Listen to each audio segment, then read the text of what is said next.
Kozhikode കുറ്റിക്കാട്ടൂരിൽ Brazil Argentina fans തർക്കത്തിൽ വീട് കയറി ആക്രമിച്ചതിന് പരാതി. അർജന്റീന ഫാൻസ് ബ്രസീൽ ഫാൻസ് താമസിക്കുന്ന വീട്ടിലെത്തി അക്രമം നടത്തിയെന്നാണ് പരാതി. കുറ്റിക്കാട്ടൂർ സ്വദേശിയായ മുഹമ്മദ് ഷാനിസിനാണ് മർദ്ദനമേറ്റത്. മുഹമ്മദ് ഷഹീദ് ഉണ്ട് വിവരങ്ങളുമായി. ഷഹീദ്, വാദപ്രതിവാദങ്ങളും മത്സരമൊക്കെ ഉണ്ടെങ്കിലും ഒരു ഘട്ടം കഴിയുമ്പോൾ എല്ലാവരും ഒരുമിച്ച് കാണുക എന്നതാണ് സാധാരണ നിലയിൽ സംഭവിക്കാറ്. എങ്ങനെയാണ് ഇതിങ്ങനെ ഒരു വീട് കയറിയുള്ള തർക്കത്തിലേക്കും ആക്രമണത്തിലേക്കും ഒക്കെ എത്തിയത്?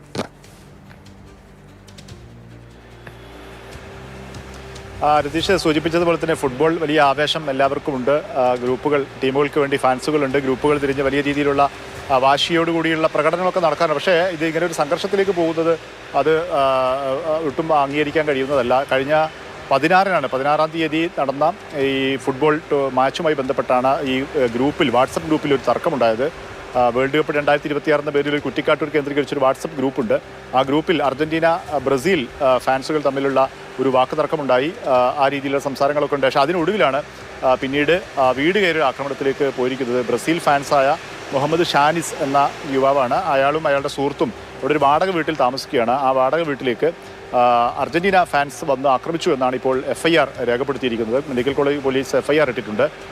വീട്ടിനകത്ത് അതിക്രമിച്ചു കയറി ഷാനിസിനെയും സുഹൃത്തിനെയും കൈകൊണ്ടും വള ഉൾപ്പെടെയുള്ള അത്തരം ഉപകരണങ്ങളുണ്ടും ആക്രമിച്ചു. വീടിൻ്റെ ചില്ല് തകർത്തു. വീട് നേരെ ആക്രമണം ഉണ്ടായി.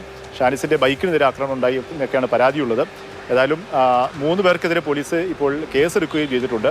ഷാനിസ് അവിടെ ഒരു സ്ഥാപനത്തിൽ ജോലി ചെയ്യുകയാണ്. അങ്ങനെയാണ് വാടക വീട്ടിൽ അവിടെ താമസിക്കുന്നത്. ഏതായാലും ഇത്തരമൊരു സംഘർഷം അവിടെ ഉണ്ടായി എന്നുള്ളത് തന്നെയാണ്. ഏതായാലും മെഡിക്കൽ കോളേജ് പോലീസ് കേസെടുത്ത് അന്വേഷണം ആരംഭിച്ചിട്ടുണ്ട്. രതീഷ്, കോഴിക്കോട് കുറ്റിക്കാട്ടൂരിലാണ് ബ്രസീൽ അർജന്റീന ഫാൻസ് തർക്കത്തിൽ വീട് കയറി ആക്രമിച്ചു എന്നടക്കമുള്ള പരാതികൾ വന്നത്.